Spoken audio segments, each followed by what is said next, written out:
Do we look to politics to meet our spiritual needs? That's what's today on the To Be the Church podcast.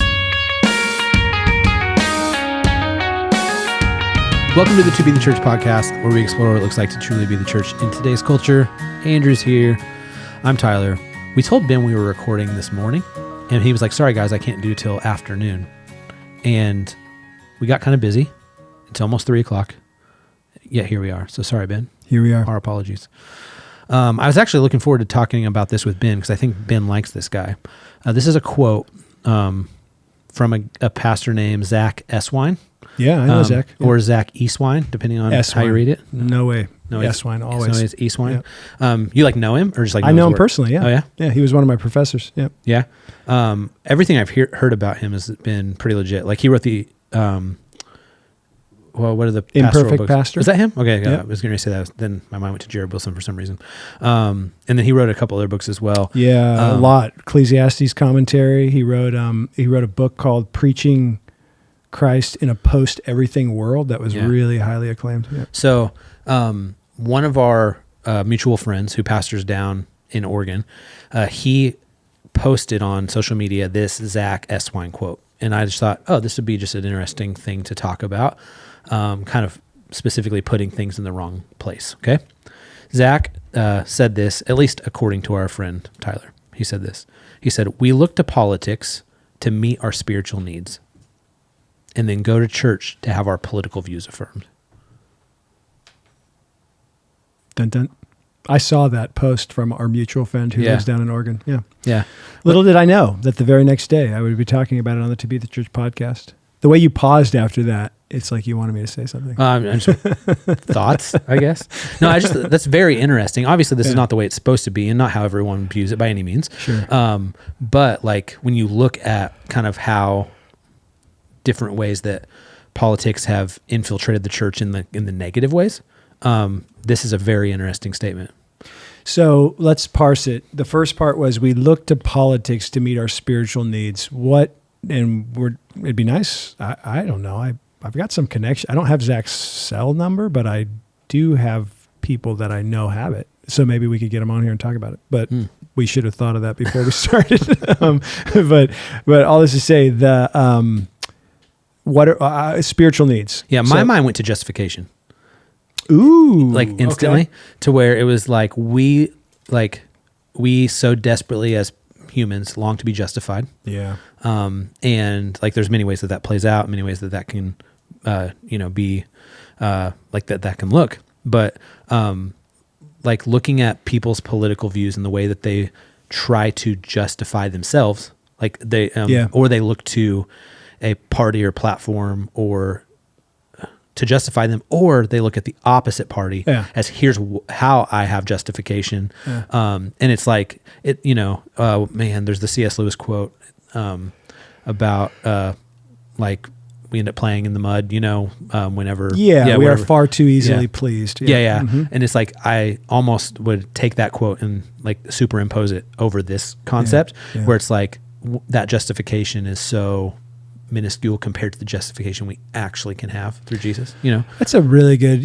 theological term there, justification, what we are granted in the cross, right? The legal, it's like we are legally in the court of law before God. Our sins are paid for by Christ on the cross. And so we're justified through him alone. And it's funny because when it was spiritual needs, I was almost going to go to like community, like different things like that, where we, and if you think about right now, like the political signs and stuff that we see, especially in a presidential election year where there's all these elections happening throughout the state, locally, country and everything. And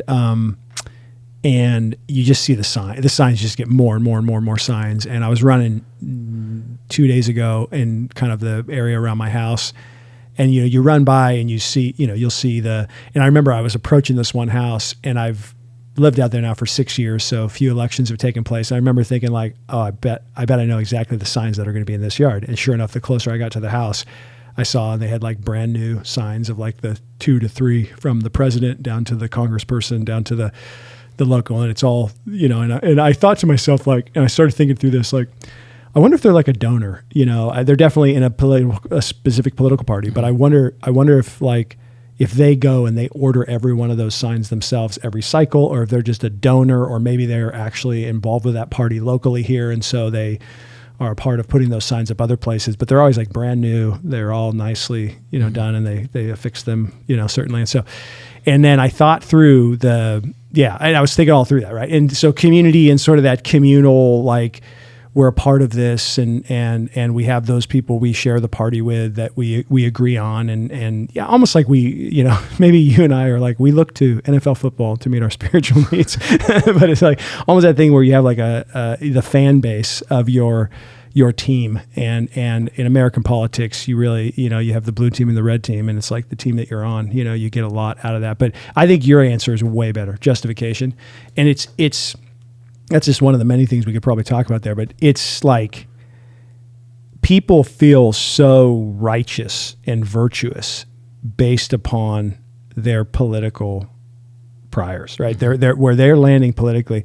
It's like very few people that are into politics are like, a lot of people know more than me. It seems like everybody's like basic political thing is like, especially if you're into it, if you listen to the podcast and you study and you read and you kind of have a political history in your mind and stuff like that.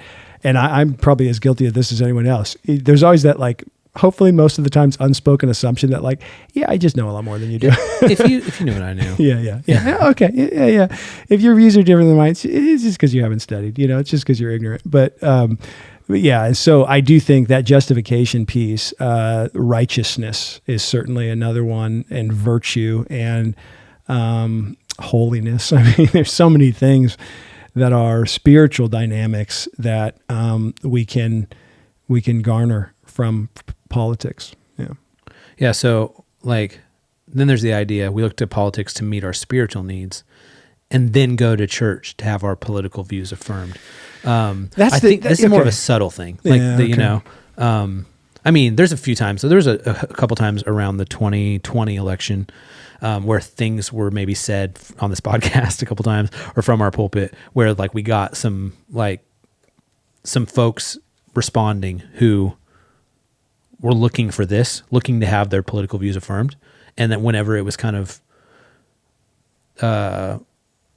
not affirmed? Well, yeah, I'm trying to think of the right word. It's like not just not affirmed, but whenever that idea was exposed, maybe. Where it's like, okay, like there was like, then they were exposed, like, oh, that's why you're here. Or even maybe not that. Maybe that's it's not charitable enough. And so maybe it's more that like, oh, you think that because you have this faith that everyone else goes the same direction as you politically. Sure. And if you don't, then you can't be like a Christian, and so, I mean, we deal with that regularly. But then that was my thought, is like, there's a couple of faces that even came to mind. It's like, we go to church to have our political views affirmed. It was like, oh, like folks that get upset only when politics are mentioned in a specific way. It's interesting. And that's the part of the quote that's less clear for me, what Zach's saying there. I wonder the context of the quote. We could reach out to our friend from Oregon and ask him, where did you find this? I'll text him right now. Yeah, I bet he'd come on the podcast. Probably. He's a friend of ours who shares your name, doesn't he? Yeah. In the first part of the name. He's not a Clarence, he's a Tyler. There's not a lot of Clarence's out there. So I think that... that's the part where we go to church to have those politics affirmed. Part of me was like, okay, what is he saying? That's a felt need for people, that they come into the church and they land at a church where they feel most comfortable politically. I could see that. Yeah. But I think we've run into that, as you said, Tyler, over the years where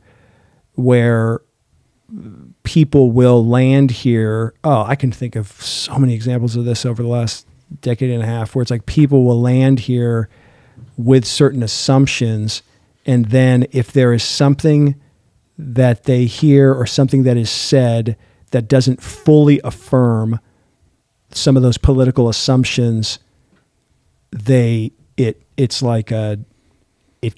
exposes where the role politics has in their faith, right? Or or the level of that. I heard this quote recently that somebody was like, "Yeah, we don't have any sacred cows, but we have a lot of golden calves." like about a church, like not talking about our church, but like somebody was talking about a church in that regard, where they were saying like, "Yeah, they said they didn't have a lot of sacred cows, but in reality, there were a lot of golden calves. There was a lot of things which is just another term for a sacred cow, like that's something you would bow down to and kind of an idol in your heart in that way." And so, yeah, I think that there's so many other sides to this discussion, Tyler. Like I've heard so much lately about the gospel is political, and it is a political statement to say Jesus is king, particularly in the first century when Caesar was said to be king. And so the reign and rule of Christ certainly affects every realm in heaven on earth, including the realm of politics. So in that sense, the gospel is political. But I do think the politicization of the gospel in our culture is a big one. And the especially in a year like this and in a time like this in a presidential election year, the interwoven nature for so many people of politics with the gospel, right? And how that's affected. But yeah, so I just texted our friend and he texted me back. It's actually from a podcast he did called the episode's called Politics in the Local Church with Zach S. Wine. The podcast is called Culture Matters. Yeah. And so I've heard of that before. But I might have to go listen to that and check that out. But okay, so this podcast is called To Be the Church. And so like what would you say to somebody who is listening to this and is questioning like, oh, I think I do that. Like, I think I do look to politics to meet some spiritual needs. Or like, let's just start there, I guess. Yeah. Well, and that's a good one, dude, because righteousness, justification, holiness, virtue, the types of things we talked about there, even community. It's like if politics is so, I would say in that, like, don't simply absorb sources of information that confirm and further harden your political priors, right? So listen to and give a fair hearing to those with whom you disagree. I listened to this one podcast, who and I'll mention it here. I listen to a lot of the real clear politics stuff, and there's like a daily Sirius XM radio show that they have that they put into a podcast, like 30 minutes, and excuse me, one of their things that they talk about is a wide array of political views, and the site itself has posts things from all different sides of the spectrum, and that's kind of one of their calling cards, and trying to give a fair hearing. And even in their podcast, you've got dudes on it that are kind of all over the map, and they actually do. They argue a bit, but they I've listened to it long enough where I know exactly what this guy's going to say about this issue because he's on this side of the aisle or this side of the aisle. So, but one thing that the host of that always says is he's like, hey, so I'll close the way I always do. Visit the site, read a couple of articles with publications or writers with whom you disagree, and then, continue on your way. And I just think that's a good way to approach it in the American political scene, because we have the curated media and the curated timelines and all those things that are going to feed us more what we click on and more the people we agree with.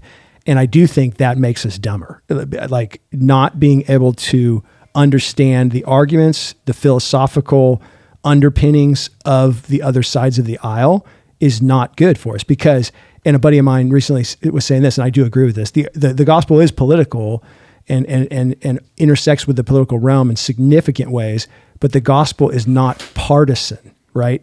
In the American political ideas, right? To where our problem is not so much even politics, it's more partisanship. It's that sort of tribalism, I think, that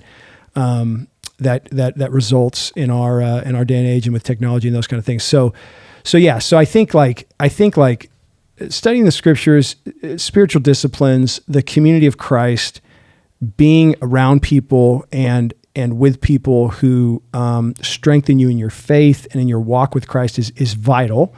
because that will help you to become more of a worshiper of Christ, and it will help your sanctification to stick it through in community and those kind of things, than just simply being in a corner, isolated, consuming everything that simply fits all the ways you already feel and makes you feel better about yourself. I think that's big.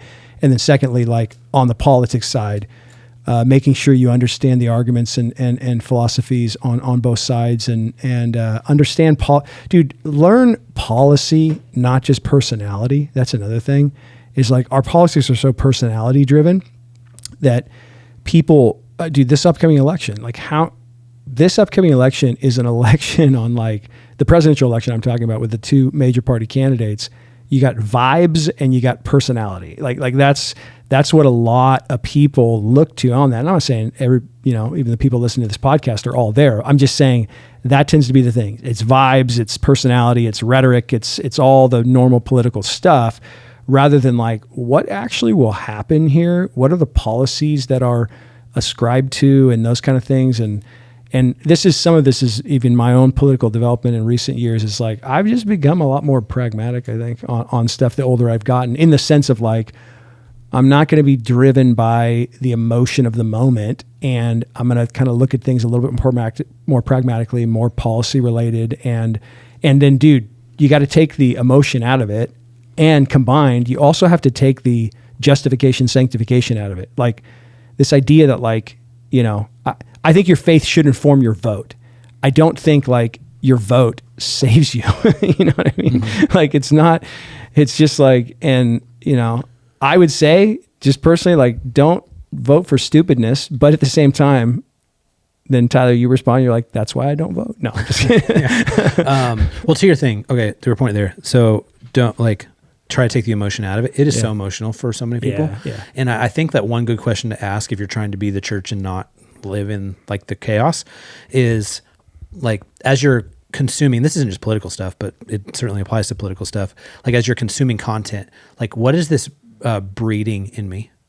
And kind of like similarly, like, or what is this bringing out of me? And so like, there's things that like as I listen to it politically, it just makes me anxious. There's things that just make me angry. There's things, very little of it does anything good in my soul. And so like, and that's like, Twitter, for instance, like I got rid of Twitter like a year ago, just completely, which it makes it harder to keep up with Chiefs news sometimes. But like, it was just like, this is not, outside of Chiefs news, not producing anything good in me or bringing out anything good in me. And so I think like too, like the content there's political content that I agree with everything that they say, but it breeds arrogance in me. And so I shouldn't listen to it. And so I think that's just a good thing to think about too. Yeah. But, and not doing that. And dude, isolation versus community, like that's big too, man. I just think we can be so easily isolated and not have these discussions. And I think you can, I think we should have these discussions among the people of God. Yeah. So final thing, related, but just kind of funny. My 10-year-old daughter, it was very clear the other day that she is definitely my daughter. Because that's a good thing. But so we're sitting there watching TV and like an ad comes on, and the ad is like slamming a specific candidate and saying they want to do this. And like what they wanted to do is like good. And like, but the way it was phrased by that ad, Lennon was like, and so we had to sit and talk to her about it and be like, hey, so here's kind of what happened. And they were like, well, why would they say it that way then? It's like, because they want to instill fear and like get you to vote for this person. Yeah. And so that same ad came on a couple days later. And then the literally the next ad was from the candidate who was just trashing the candidate who was doing the other trashing. Yeah. And so it was like back and forth. And so she was like, Dad, they did the same thing as they did. Yeah. Aren't politics so stupid? And I was like, yes, Lennon, they are. And then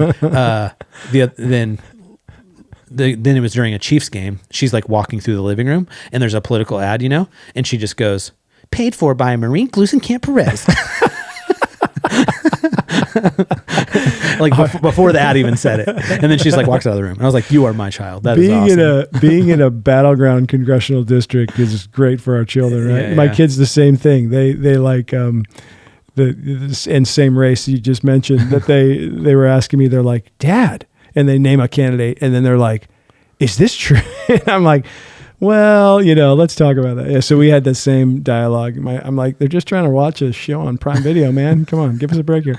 Yeah. But, All right. Funny. Well, we thrive on your questions and our friend Tyler's Facebook posts. So send them in, podcast@tobethechurch.com. You can do that in the comments on YouTube or on social media @tobethechurch. Have a great week.